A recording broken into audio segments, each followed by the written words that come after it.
Hello everyone, welcome back to my channel. তো চলো তোমাদের সঙ্গে আজকে শেয়ার করি একটা নতুনত্ব রেসিপি পনিরের। উত্তর ভারতের খুবই প্রসিদ্ধ একটি খাবার, সেটি হলো শাহী পনির। আজকে সেই রেসিপিটাই তোমাদের সঙ্গে শেয়ার করব। যেরকম স্ট্রাকচারটা হবে গ্রেভি এবং নিরামিষ পদের, যেহেতু উত্তর ভারতে পেঁয়াজ আদা রসুনকে নিরামিষভাবেই করা হয়, তো তাই জন্য এই পনিরের ব্যাপারটা নতুনত্ব ছোঁয়া রাখবার জন্য তোমাদের সঙ্গে তাই কথাটা বললাম, নিরামিষ শাহী পনিরের রেসিপি। তো তার জন্য দেখো এখানে আমি নিয়েছি 500 গ্রাম মতন পনির। এখানে 2টো এলাচ, 2টো লবঙ্গ, সামান্য একটুখানি জিরে নিয়েছি।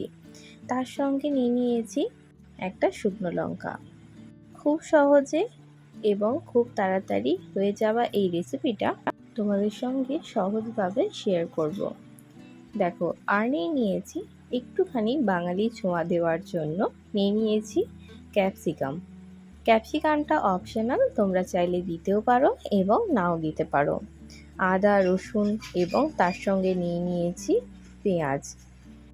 তো আমি আগেই কড়াটাতে, তোমরা একটুখানি ইগনোর করো কারণ এখানে আমি লুচি ভেজেছি, তো আর অন্য কড়াই করতে ভালো লাগলো না, তাই জন্য আমি এই কড়াটাতেই রান্না করছি। দেখো, এটা কিন্তু রুটি কিংবা লুচির সঙ্গে এই শাহী পনিরটা খেতে কিন্তু সত্যিই খুব ভালো লাগে। অবশ্যই তোমরা বাড়িতে এইভাবে ট্রাই করতে পারো। এখানে ফোড়ন হিসেবে দেখো, এখানে জিরে, লবঙ্গ, দারচিনি, শুকনো লঙ্কা, আর এখানে দিয়ে দিলাম তোমার রসুন আর আদা আর পেঁয়াজ একসঙ্গে দিয়ে দেবো। এখানে আমি ভালোভাবে এটাকে ফ্রাই করে নেবো।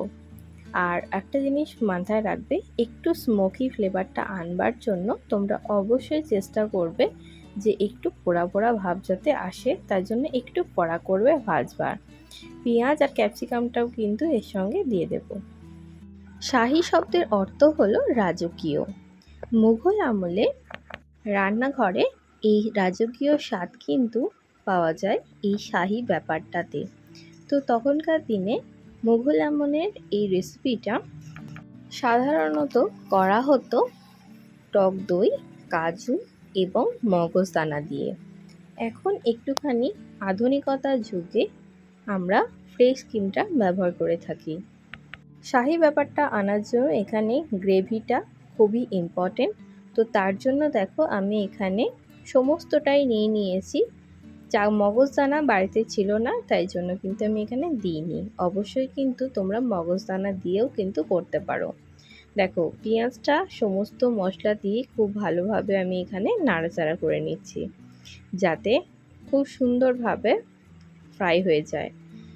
একটুখানি ব্যবহার করলাম স্বাদ অনুযায়ী বা আন্দাজ অনুযায়ী নুন ব্যবহার করলাম।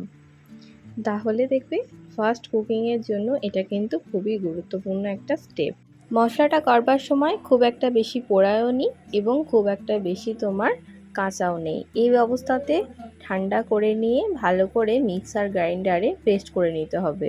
আর অবশ্যই মাথায় রাখবে যে মিক্সার গ্রাইন্ডারে দেওয়ার সময় মশলাটাকে ঠান্ডা করে তারপরেই কিন্তু পেস্ট করবে, না হলে কিন্তু এই মশলাটা কিন্তু ছিটকে বেরিয়ে যাবে যদি গরম অবস্থায় পেস্ট করা হয়। তো অবশ্যই কিন্তু এই স্টেপটা ইম্পর্টেন্ট। আর চেষ্টাও করবে যে ঠান্ডা করে তারপরেই মশলাটাকে ব্যবহার করার। দেখো, সমস্ত মশলাটা আমি কড়াই থেকে তুলে ভালোভাবে ঠান্ডা করে নেব, তারপরে পেস্ট করব।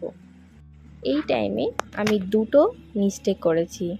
একটা হচ্ছে কাজুটাকে মশলার সঙ্গে আমি কিন্তু ফ্রাই করিনি। যেহেতু আমার পনিরের কোয়ান্টিটিটা একটু কম, তাই জন্য আমি 100 গ্রামে একটা করে কাজু বাদাম নিয়েছি। আমি এখানে মোট 500 গ্রাম পনির নিয়েছি, তাই জন্য আমি এখানে 5টা মতন কাজু নিয়েছি। তো এটাকে হালকা ফ্রাই করে আমি তুলে নেব। আর একটা 2 নম্বর স্টেপ হচ্ছে, আমি এখানে টমেটোটা দিতে ভুলে গেছি। তো অবশ্যই তোমরা চেষ্টা করবে টমেটোটা কিন্তু দিয়ে দেওয়ার ফ্রাই করার সময়তেই, যাতে গ্রেভিটা একটুখানি বেশি পরিমাণে ঠিক হয়ে যায়। দেখো, এই স্টেপটাই কিন্তু দুটো আমি ভুল করেছি।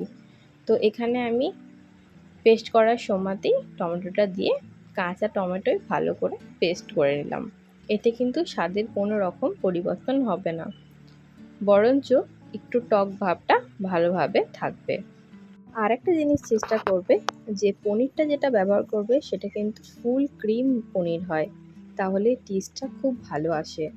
দেখো এখানে আমি সমস্ত মশলাটাকে খুব ভালোভাবে পেস্ট করে নিয়েছি। অবশিষ্ট তেলটাতে, যেহেতু আমি এটা ক্রিম পনির ব্যবহার করেছি, তাই জন্য আমি এখানে কোনো রকম বাটার কিংবা ঘি ব্যবহার করছি না। শাহি ব্যাপারটা আনবার জন্য কিন্তু ঘি কিংবা বাটার ব্যবহার করতে হয়, কিন্তু আমি এখানে যেহেতু ক্রিম পনির ব্যবহার করেছি তাই জন্য আমি এখানে বাটার কিংবা ঘি ব্যবহার করিনি। দেখো তেলটা ভালোভাবে হয়ে যাওয়ার পরে ওই অল্প তেলের মধ্যেই তোমার আমি দিয়ে দিলাম গ্রেভিটাকে। এবারে খুব ভালোভাবে নাড়াচাড়া করে নেব যতক্ষণ না গ্রেভিটা তেলটা ওপরে ভেসে উঠছে। এই টাইমে কিছু বেসিক মশলা আমি ব্যবহার করেছি, সেটা দিয়ে দেবো। তার মধ্যে দিয়েছি দেখো হলুদ গুঁড়ো, লঙ্কার গুঁড়ো, জিরের গুঁড়ো আর ধনের গুঁড়ো। এটা বেঙ্গলি মশলার মধ্যে কিন্তু 3টে স্টেপ খুবই ইম্পর্টেন্ট, বা 3টে মশলা বা 4টে মশলা খুবই ইম্পর্টেন্ট। সেটা হলো হলুদ, লঙ্কা গুঁড়ো এবং তার সঙ্গে জিরে গুঁড়ো আর ধনে গুঁড়ো। এটা কিন্তু খুবই ইম্পর্টেন্ট। আর দিয়ে দেবো এখানেও আগে যেহেতু নুনটা ব্যবহার করেছি, এরপরেও কিন্তু সামান্য পরিমাণে নুনটা ব্যবহার করে তারপরেই কিন্তু বেসিক মশলাগুলো দিয়ে দেবো, যাতে কালারটা আরও বেশি ভালো আসে। আর যেহেতু শাহি, এটা ঝালটা একটু কম হবে, মিষ্টি মিষ্টি খেতে হবে। তো আমি এটা লুচির সঙ্গে সার্ভ করেছি, তো তাই জন্য দেখো আমি এখানে কাশ্মীরি লঙ্কার গুঁড়ো এবং লাল লঙ্কার গুঁড়ো দুটোই ব্যবহার করছি। কাশ্মীরি লঙ্কা ব্যবহার করলে কি হবে না, তোমার টেস্টটা আরও বেশি ভালো আসবে। দেখো তেলটা আস্তে আস্তে ওপর দিকে ছাড়তে শুরু করেছে। আর আমি এখানে একটা গরম মশলার পরিবর্তে আমি এখানে শাহি গরম মশলা ব্যবহার করেছি, তো যাতে তোমাদের মানে খেতে একটুখানি বেশি ভালো লাগে। দেখো উপর থেকে আমি একটুখানি তেল আরও দিয়ে দিলাম, আমার মনে হলো যে তেলটা একটু কম আছে, তো তাই জন্য এটা অপশনাল, তোমরা চাইলে দিতেও পারো আবার নাও দিতে পারো। এই টাইমে দিয়ে দেবে বেশ খানিকটা চিনি, যাতে মিষ্টি মিষ্টি খেতে লাগে। আর শাহি সমস্ত ব্যাপারটাই কিন্তু একটু মিষ্টি হয়। এটা তোমরা শাহি কোরমা বানানোর সময় বা শাহি চিকেন বানানোর সময় তোমরা এই পদ্ধতি বা এই মেথডটা অ্যাপ্লাই করতে পারো, যাতে দেখবে টেস্টটা খুব ভালো আসে এই শাহি গরম মশলা ব্যবহার করলে।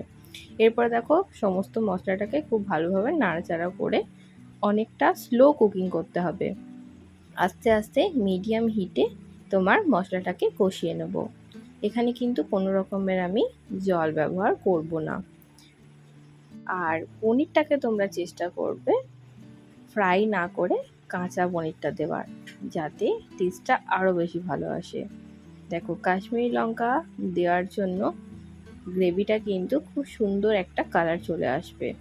আর এখানে জলের পরিবর্তে তোমরা একটু গরম জল ব্যবহার করবে, তাহলে দেখবে টেস্টটা যেরকম ভালো আসবে এবং খেতেও কিন্তু খুব সুন্দর হবে। আস্তে আস্তে ধীরে ধীরে ফুটুক। লাস্টে আমি দিয়ে দেব মশলা ধোয়ার যে জলটা আছে সেই জলটা অল্প পরিমাণে দিলাম, যাতে তোমার কোনো রকমের স্বাদের পরিবর্তন না হয়। দেখো আস্তে আস্তে আস্তে আস্তে ফুটবে। এই টাইমে আমরা অ্যাড করে দেবো কেটে রাখা যে টুকরো করা পনিরটাকে।